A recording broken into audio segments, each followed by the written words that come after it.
చంద్రుడు పుష్యమి నక్షత్రంలో ఉండగా వచ్చే మాసమే పుష్యమాసం. పుష్య అనే మాటకు పోషణ శక్తి కలిగినది అని అర్థం. ఆధ్యాత్మికంగా జపతపాదులు, ధ్యాన పారాయణలకు శ్రేష్టమైన మాసమిది. పితృదేవతలను పూజించి అందరూ దోషరహితులయ్యే పుణ్యమాసం పుష్యం. పుష్య పౌర్ణమి వేద అధ్యయనానికి చాలా విశిష్టమైనదిగా చెప్పబడింది. శ్రావణ పౌర్ణమి మొదలుకొని పుష్య పౌర్ణమి వరకు వేదాలు, మంత్రాలు నేర్చుకోవడానికి అనువైన సమయంగా చెప్పబడింది. విష్ణువుకు ఆశ్వయుజ మాసం, శివుడికి కార్తీక మాసం అంటే ఎంత ప్రీతికరమో, అలాగే పుష్యమాసం అంటే శనీశ్వరుడికి అంత ప్రీతికరం. ఎందుకంటే ఆయన జన్మ నక్షత్రం పుష్యమి.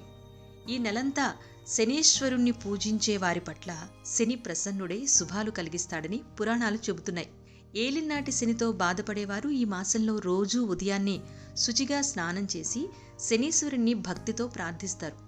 పౌర్ణమి రోజు శనికి తైలాభిషేకం జరిపి నువ్వులను దానమిస్తారు. ఆయనకిష్టమైన నువ్వులు, బెల్లం ఆహారంలో భాగం చేసుకుంటారు. దీని వెనుక శాస్త్రీయ కోణం కూడా ఉంది. నువ్వులు, బెల్లం ఈ రెండు పదార్థాలు మనిషి ఒంట్లో వేడిని పెంచి చలి నుంచి రక్షణ ఇస్తాయి. శని ధర్మదర్శి, న్యాయం, సత్యం, ధర్మాలను ఎత్తి చూపించేవాడు. సర్వ ప్రాణుల సమస్త విశ్వ ప్రేమను, పవిత్రతను ఉద్ధరించేవాడు అతడే. మానవుడు ఈ నెలలో నువ్వులు సేవించి నియమనిష్టలు పాటించినట్లయితే శని అనుగ్రహం పొందవచ్చు. అంతేకాకుండా గరుడ పురాణంలో నాభిస్థానం శని స్థానం అని చెప్పబడింది.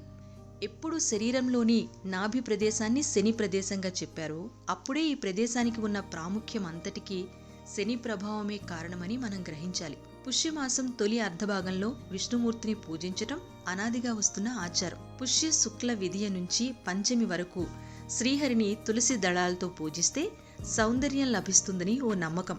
అలాగే సోమవారాల్లో శివుణ్ణి మారేడు దళాలతో, ఆదివారాల్లో సూర్యుడిని జిల్లేడు పూలతో అర్చిస్తారు. శుక్లపక్ష షష్ఠి నాడు తమిళులు కుమారస్వామిని పూజిస్తారు.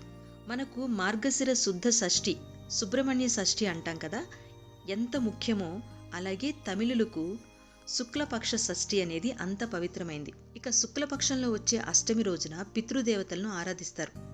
ఈ మాసంలో శుద్ధ ఏకాదశిని పుత్రదా ఏకాదశి అంటారు. ఈ రోజున ఏకాదశి వ్రతాన్ని ఆచరిస్తే పుత్ర సంతానం కలుగుతుందని విశ్వాసం. పుష్యమాసంలో వస్త్రదానం విశేష ఫలితాలనిస్తుందని ప్రతీతి. చలితో బాధపడే పేదవారిని ఆదుకోవటమే ఈ నియమం వెనుకున్న సదుద్దేశమని గమనించాలి.